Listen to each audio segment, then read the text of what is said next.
احتجاج کے دور پر میرے ساتھ شامل ہو جاؤ، اس بات کا مطالبہ کرو، سارے لوگ بطور مسلمان حضور کے امتی ہونے کے ناطے اس بات کا اظہار کرو اور اس بات پر صدائے احتجاج بلند کرو اور ان کو کہو کہ سنو، اگر تمہارے قانون کے رکھوالے نے، قانون کے سب سے بڑے دلال نے اگر قانون کو ہاتھ میں لیا ہے، اگر یہاں کوئی بھی شخص قانون کو ہاتھ میں لیتا ہے تو اسے نہیں چھوڑتے، اس کے خلاف قانونی کارروائی ہوتی ہے، تو پھر آج سارے مطالبہ کرو اس چیز کا، حکومت وقت سے مطالبہ کرو۔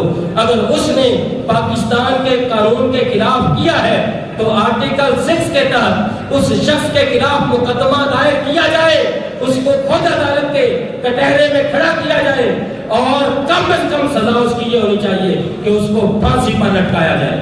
تاجدار ختم نبوت زندہ باد، تاجدار ختم نبوت زندہ باد، تاجدار ختم نبوت زندہ باد۔ آپ لوگ اس نعرے میں ابھی بیٹھے ہیں، ڈر کے بیٹھے ہیں، خدا کی قسم آج میں اپنے آپ سے باہر ہو جاؤں، میں اپنے آپ کو ختم کر دوں، مجھے اس سلسلے میں کوئی ختم کر دے، یہ میرا عقیدہ، میرا نظریہ، یہ میرا ایمان ہے۔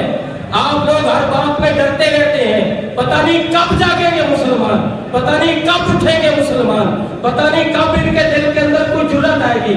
کوئی بہادری کی صدا بھی بلند نہیں کر سکتے ہو، ابھی چند لوگ نعرے کا جواب دے رہے ہیں اور اتنے سارے لوگ بیٹھے ہیں، پتہ نہیں ہمارا معاملہ ہی نہیں ہے، ہمارا مسئلہ ہی نہیں ہے۔ بتاؤ یہ کس کا مسئلہ ہے؟ ہمارے نبی کی ختم نبوت کا مسئلہ ہے۔ کون کون حضور کو ختم نبوت، ختم آخری نبی مانتا ہے؟ جو شک کرتا ہے وہ بھی کافر ہے۔ تو کیوں شک کر رہے ہو؟ کیوں کمزور بیٹھ رہے ہو؟ کیوں زبانیں بند کر کے بیٹھے ہو؟ اس نعرے پہ تو صدائے احتجاج بلند کرو، اس نعرے کو تو بلند آواز سے جواب دو۔ تاجدار ختم نبوت زندہ باد، تاجدار ختم نبوت زندہ باد، تاجدار ختم نبوت زندہ باد، ختم نبوت زندہ باد، زندہ باد، ختم نبوت زندہ باد، زندہ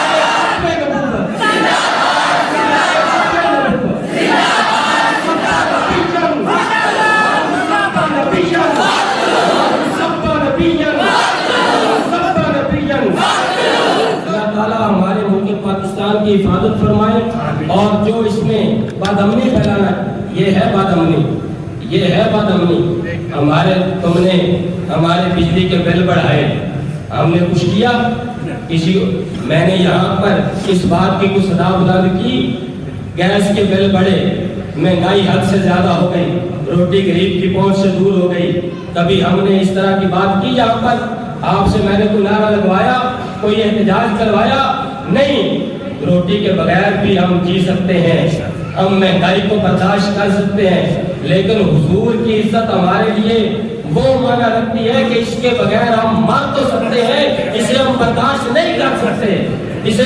تو جب ہر آج نا آپ لوگ ابھی سست ہیں، میں یہ بات مکمل کر رہا ہوں، لیکن سن لیں، اس وقت کوئی سیاسی پارٹی ایسی نہیں ہے جو اس بات سے پیچھے ہٹ رہی ہو۔ ساری سیاسی پارٹیاں وہ سراپا احتجاج ہیں کہ یہ جج نے غلط فیصلہ دیا ہے، ساری مذہبی پارٹیاں اس بات پر سراپا احتجاج ہیں کہ اس نے غلط کیا ہے۔